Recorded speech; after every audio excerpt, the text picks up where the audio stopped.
कहीं ये तो नहीं आने वाले दिनों में आम आदमी पार्टी और बीएसपी का कोई गठजोड़ होने वाला है?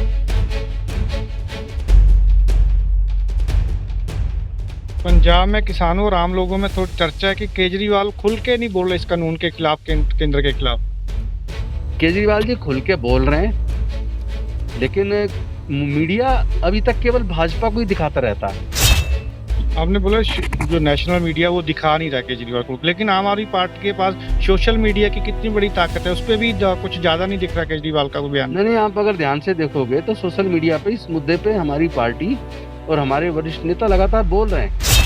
लगातार कैप्टन सरकार कहती है रेलों के उत्ते जो धरने चल रहे किसानों ਨੂੰ ਚੱਕ ਦੋ, क्योंकि कोले की सप्लाई ਆ ਡੀਏਪੀ यूरिया की ਜਿਹੜੀ ਹੈਗੀ सप्लाई के कारण पंजाब ਦੇ ਵਿੱਚ ਦਿੱਕਤ ਆ ਸਕਦੀ ਹੈ। ਕਿਵੇਂ ਦੇਖਦੇ ਹੋ ਮੁੱਖ ਮੰਤਰੀ ਦੇ ਇਸ ਬਿਆਨ ਨੂੰ? ਮੁੱਖ ਮੰਤਰੀ ਨੂੰ ਆਪਦੇ ਆਰਾਮਗਾਹ 'ਚ ਬਹਿ ਕੇ ਸਿਸਮਾਂ 'ਚ ਬਹਿ ਕੇ ਤੇ ਰੇਤੇ ਦੀ ਮਾਈਨਿੰਗ ਕਰਾਉਣ ਵਾਸਤੇ ਨਹੀਂ ਬਣਾਇਆ। ਤੁਸੀਂ 2 ਮਹੀਨੇ ਸਾਰਾ ਦੇਸ਼ ਬੰਦ ਰੱਖਿਆ, ਉਦੋਂ ਤਾਂ ਕੋਲੇ ਦੀ ਕਿੱਲਤ ਨਹੀਂ ਆਈ, ਹੁਣ ਕਿੱਥੋਂ ਆ ਗਈ? ਜਿਵੇਂ ਉਹਨਾਂ ਨੇ ਕੀਤਾ ਕੀ ਹੈ? ਜਿਹੜੀ ਲੋਕ ਬੈਠੇ ਸ਼ੌਕ ਨੂੰ ਨਹੀਂ ਬੈਠੇ, ਧਰਨਿਆਂ ਤੇ ਬੈਠੇ, ਬਾਹਰ ਬੈਠੇ, ਸ਼ੌਕ ਨੂੰ ਨਹੀਂ ਬੈਠੇ। ਮੈਂ ਤਾਂ ਇਸ ਪਿੰਡ ਦੇ ਲੋਕਾਂ ਨੂੰ ਬੇਨਤੀ ਕਰਦਾ, ਕਿਰਪਾ ਕਰਕੇ ਟੋਲ ਪਲਾਜ਼ੇ ਜਿਹੜੇ ਲੱਗੇ ਸਾਰੇ ਬੰਦ ਕਰਵਾਓ। ਹਫ਼ਤੇ ਦਾ ਟਾਈਮ ਦਿੱਤਾ ਸੀ ਸੈਸ਼ਨ ਬੁਲਾਉਣ ਦਾ, ਕਿਸਾਨਾਂ ਨਾਲ ਵੀ ਵਾਅਦਾ ਕੀਤਾ ਸੀ, ਪਰੰਤੂ ਹਾਲੇ ਤੱਕ ਬੁਲਾਇਆ ਨਹੀਂ ਜਾ ਰਿਹਾ, ਅੱਗੇ ਪਾਇਆ ਜਾ ਰਿਹਾ। ਕਿਵੇਂ ਦੇਖਦੇ ਹੋ? ਬੇਸ਼ਰਮੀ ਦੀ ਹੱਦ ਹੈ। ਆਪਣੇ ਮੁੱਖ ਮੰਤਰੀ ਸਾਹਿਬ ਨੇ ਨਾ ਤਾਂ ਕਿਸਾਨਾਂ ਤੋਂ ਕੁਝ ਲੈਣਾ, ਨਾ ਮਜ਼ਦੂਰਾਂ ਤੋਂ ਕੁਝ ਲੈਣਾ। ਇਹ ਇਹਨਾਂ ਦੇ ਲੱਗਦੇ ਹੀ ਕੁਝ ਨਹੀਂ, ਇਹ ਸਿਰਫ ਲੱਗਦੇ ਆ ਅੰਬਾਨੀਆਂ ਡਾਨੀਆਂ ਦੇ, ਜਿਨ੍ਹਾਂ ਨੂੰ ਕੋਟ ਪੈਂਟ ਪਾ ਕੇ ਜਾ ਕੇ ਉੱਥੋਂ ਬੰਬੇ ਤੋਂ ਲੈ ਕੇ ਆਉਂਦੇ ਇੱਥੇ। ਭਾਜਪਾ ਦੇ ਜਿਹੜੇ ਹੈਗੇ ਬੁਲਾਰੇ ਹਰਜੀਤ ਸਿੰਘ ਗਰੇਵਾਲ ਬੈਠੇ ਸੀ, ਉਹ ਗੱਲਬਾਤ ਚੱਲ ਰਹੀ ਸੀ, ਉਹਨਾਂ ਨੇ ਸਪਸ਼ਟ ਕਰਤਾ ਕਿ ਕਾਨੂੰਨ ਤਾਂ ਨਹੀਂ ਵਾਪਸ ਹੋਣਾ, ਕਾਨੂੰਨ ਤਾਂ ਹੈਗਾ ਕਿਸਾਨਾਂ ਦੇ ਹੱਕ ਦੇ ਵਿੱਚ। ਅਗਰ ਤੁਸੀਂ ਆ ਕੇ ਟੇਬਲ ਤੇ ਗੱਲਬਾਤ ਕਰਨਾ ਚਾਹੁੰਦੇ ਤਾਂ ਉਹਨਾਂ ਨੂੰ ਸਮਝਾਵਾਂਗੇ ਕਿ ਕਾਨੂੰਨ ਕਿੰਨਾ ਵਧੀਆ ਕਿਸਾਨਾਂ ਵਾਸਤੇ। ਉਹਨਾਂ ਨੇ ਸਿੱਧਾ ਚੈਲੰਜ ਕਰਤਾ ਵੀ ਕਾਨੂੰਨ ਨਹੀਂ ਵਾਪਸ ਹੋਣਾ। ਯਾਰ ਉਹਨਾਂ ਦੇ ਹੱਥ 'ਚ ਥੋੜੀ ਹੈ ਵੀ ਦੇਸ਼ ਦੇ ਮਾਲਕ, ਦੇਸ਼ ਦੇ ਕਿਸਾਨ, ਦੇਸ਼ ਦੇ ਮਜ਼ਦੂਰ, ਦੇਸ਼ ਦੇ ਕਾਰੋਬਾਰੀ ਅੰਬਾਨੀ ਅਡਾਨੀ ਨਹੀਂ, ਜਿਨ੍ਹਾਂ ਦੇ ਹੱਥ ਤੁਸੀਂ ਵੇਚਣ ਨੂੰ ਲੱਗੇ ਹੋਏ ਹੋ। ਤੁਸੀਂ ਇਹ ਤਾਂ ਦੇਖਦੇ ਜਾਓ, ਇਹ ਕਾਨੂੰਨ ਇਹ ਤਾਂ ਇਹਨਾਂ ਦੀ ਭਾਜਪਾ ਨਹੀਂ ਰਹਿਣੀ ਇੱਥੇ, ਭਾਜਪਾ ਦਾ ਸਫਾਇਆ ਹੋਣਾ ਔਰ ਦੇਸ਼ 'ਚ ਹੋਣਾ ਸਾਰੇ 'ਚੋਂ। ਕਮਾਲ ਦੀ ਗੱਲ ਆ, ਕਾਨੂੰਨ ਨਹੀਂ ਵਾਪਸ ਹੋਣਾ। ਡਰਾਉਣ ਕਿਹਨੇ ਲੱਗੇ ਤੁਸੀਂ?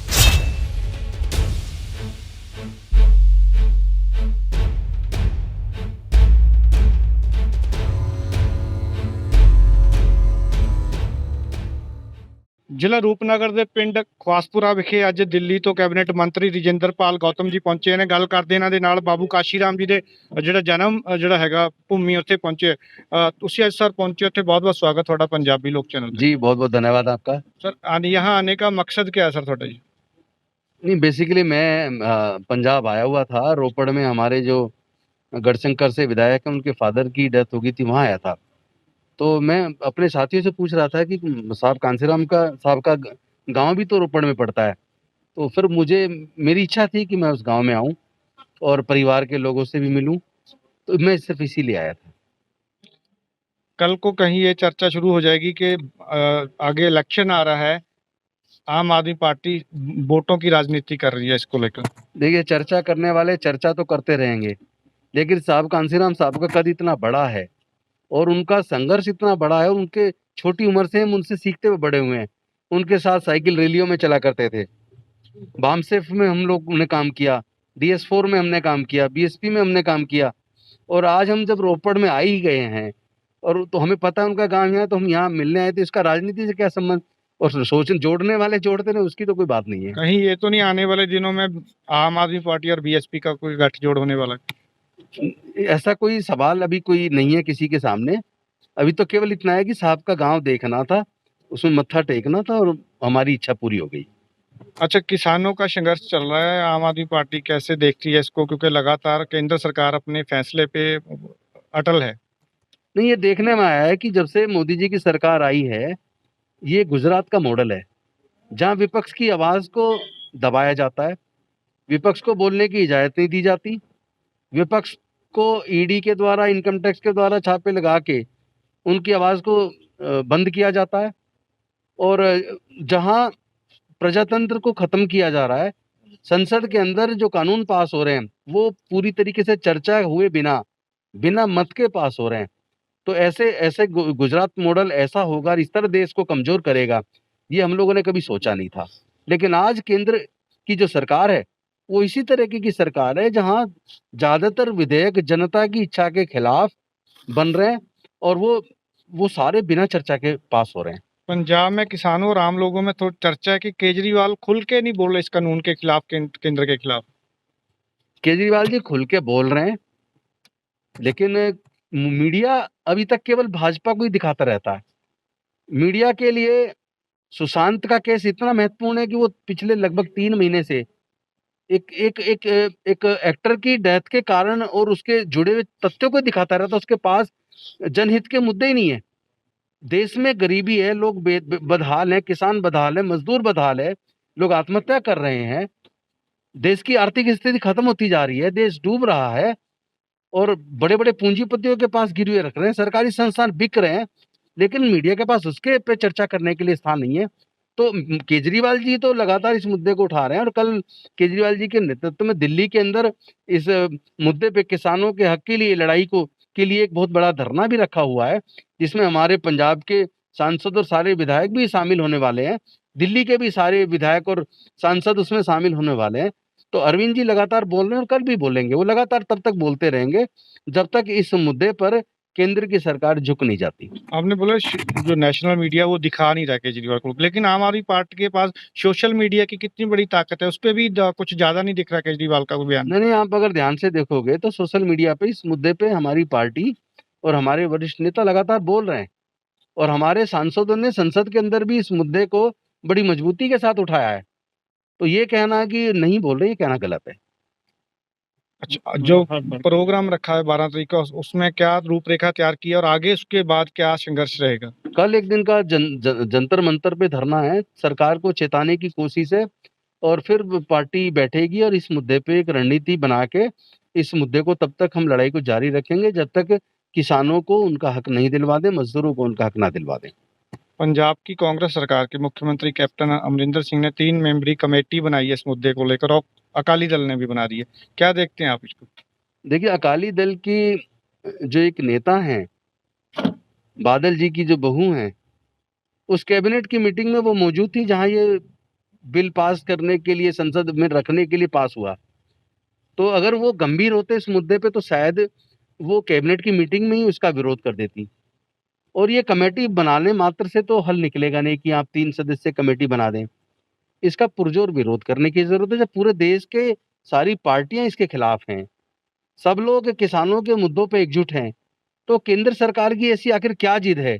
ऐसे कौन से पूंजीपति जिनके दबाव में वो इन्होंने इसको बिना चर्चा के पास किया है?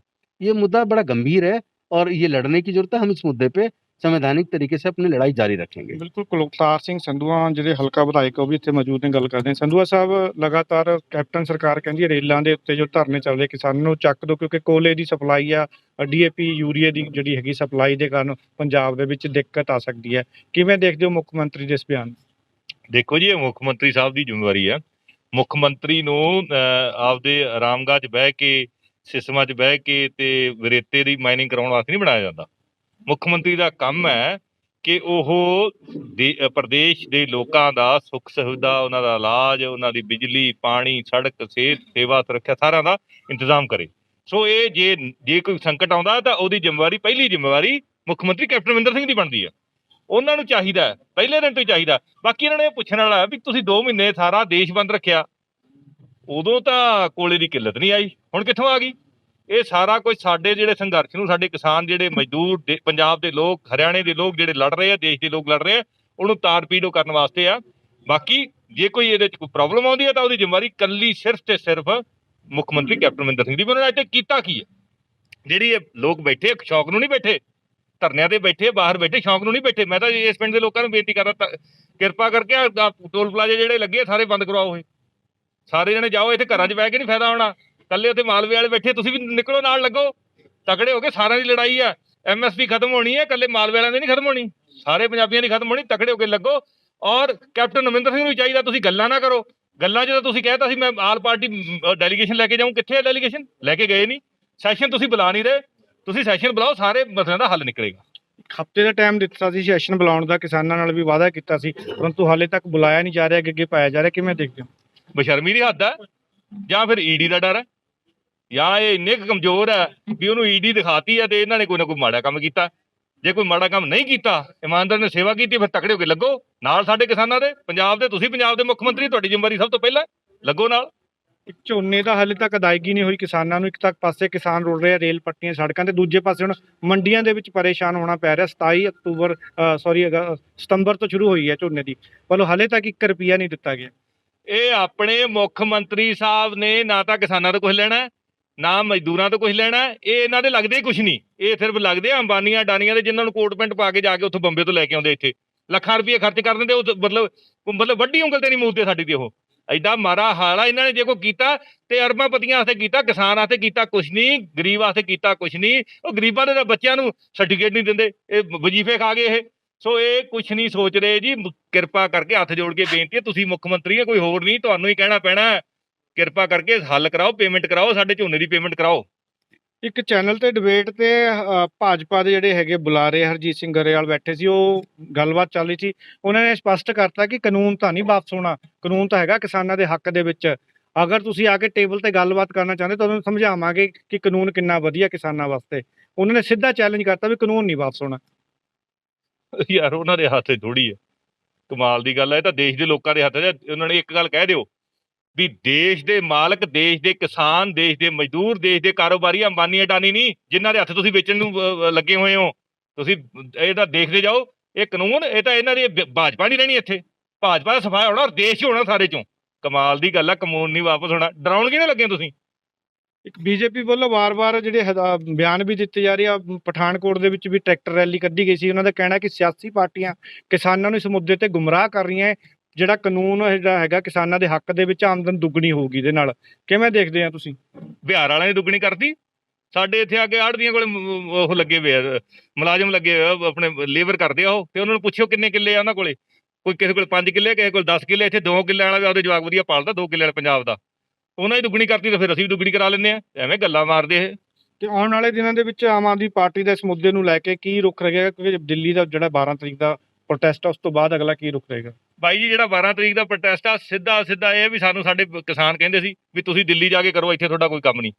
ਇੱਥੇ ਅਸੀਂ ਕਰਨ ਲੱਗੇ ਹੋਏ। ਗੱਲ ਵੀ ਸਾਨੂੰ ਸਹੀ ਲੱਗੀ। ਸੋ ਸਾਡੇ ਲੀਡਰ ਆ, ਸਾਡੀਆਂ ਜਿਹੜੀਆਂ ਕਿਸਾਨ ਯੂਨੀਅਨਾਂ ਦੇ ਜਿਹੜੀਆਂ 31 ਕਿਸਾਨ ਯੂਨੀਅਨ ਦੇ ਜਿਹੜੇ ਨੁਮਾਇੰਦੇ ਇਕੱਠੇ ਹੋ ਕੇ ਸਾਨੂੰ ਲੀਡ ਕਰ ਰਹੇ ਆ, ਉਹ ਲੀਡਰ ਆ। ਜੋ ਉਹ ਸਾਨੂੰ ਦਿਸ਼ਾ ਨਿਰਦੇਸ਼ ਦੇਣਗੇ, ਉਹ ਬੋਲਣਗੇ, ਅਸੀਂ ਸੁਣਾਂਗੇ ਤੇ ਕਰਾਂਗੇ। ਬਿਲਕੁਲ। ਇੱਥੇ ਆਮ ਆਦਮੀ ਪਾਰਟੀ ਤੋਂ ਦਿਨੇਸ਼ ਚੱਡਾ ਜੀ ਹੈਗੇ। ਚੱਡਾ ਜੀ, ਜਿਹੜੇ ਲੋਕਲ ਜਿਹੜਾ ਸੰਘਰਸ਼ ਚੱਲ ਰਿਹਾ ਉਹਦੇ ਚ ਆਮ ਆਦਮੀ ਪਾਰਟੀ ਦੀ ਕਾਫੀ ਸ਼ਮੂਲੀਅਤ ਘੱਟ ਦਿਖ ਰਹੀ ਹੈ। ਬਸ ਨਹੀਂ, ਸਾਰੇ ਸ਼ਾਮਲ ਹੋ ਰਹੇ ਨੇ, ਪਰ ਸ਼ਮੂਲੀਅਤ ਤੁਸੀਂ ਇਸ ਕਰਕੇ ਘੱਟ ਕਹਿ ਰਹੇ ਹੋ ਕਿਉਂਕਿ ਪਾਰਟੀ ਦੇ ਝੰਡੇ ਫੜ ਕੇ ਨਹੀਂ ਸ਼ਾਮਲ ਹੋ ਰਹੇ ਆ। ਆਮ ਕਿਸਾਨ ਦੇ ਤੌਰ ਤੇ ਸਾਰੇ ਉਸ ਸੰਘਰਸ਼ ਦੇ ਵਿੱਚ ਸ਼ਾਮਲ ਹੋ ਰਹੇ ਆ। ਬਾਕੀ ਜੋ ਸਾਰੀ ਗੱਲ ਹੈ ਸਾਡੇ ਸੀਨੀਅਰ ਨੇਤਾਵਾਂ ਨੇ ਕਹਿਤੀ ਹੈ, ਇਸ ਸੰਘਰਸ਼ ਦੇ ਸਾਰੇ ਆਪਾਂ ਡਟ ਕੇ ਨਾਲ ਖੜੇ ਹਾਂ।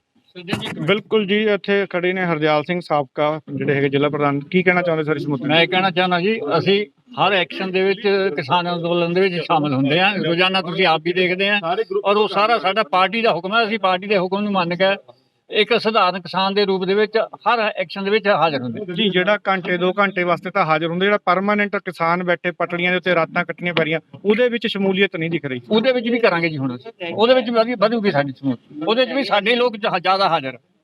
ਬਿਲਕੁਲ ਜੀ। ਇਹ ਸਨ ਆਮ ਆਦਮੀ ਪਾਰਟੀ ਦੇ ਕੈਬਨਿਟ ਮੰਤਰੀ ਅਤੇ ਹਲਕਾ ਵਿਧਾਇਕ ਤੇ ਸੀਨੀਅਰ ਜਿਹੜੇ ਹੈਗੇ ਆਗੂ। ਇਹਨਾਂ ਨੇ ਦੱਸਿਆ ਕਿ ਆਮ ਆਦਮੀ ਪਾਰਟੀ ਕਿਸਾਨੀ ਦੇ ਮੁੱਦੇ ਨੂੰ ਲੈ ਕੇ ਲਗਾਤਾਰ ਕਿਸਾਨਾਂ ਦੇ ਨਾਲ ਖੜੀ ਹੈ ਤੇ ਲਗਾਤਾਰ ਜੋ ਕਿਸਾਨਾਂ ਦੇ ਖਿਲਾਫ ਇਹ ਕਾਨੂੰਨ ਲਿਆਂਦਾ ਗਿਆ, ਉਸ ਨੂੰ ਲੈ ਕੇ ਆਮ ਆਦਮੀ ਪਾਰਟੀ ਇਸ ਕਾਨੂੰਨ ਦੇ ਖਿਲਾਫ ਸੜਕਾਂ ਤੇ ਸੰਘਰਸ਼ ਕਰੇਗੀ। ਜੋ ਵੀ ਕੁਰਬਾਨੀ ਦੇਣੀ ਪਈ, ਆਮ ਆਦਮੀ ਇਸ ਮੁੱਦੇ ਨੂੰ ਲੈ ਕੇ ਆਪਣੀ ਕੁਰਬਾਨੀ ਦੇਵੇਗੀ। ਰੂਪਨਗਰ ਤੋਂ ਕੈਮਰਾਮੈਨ ਰਵੀ ਦੇ ਨਾਲ ਸੱਜਣ ਸਿੰਘ ਸੈਣੀ, ਪੰਜਾਬੀ ਲੋਕ ਚੈਨਲ।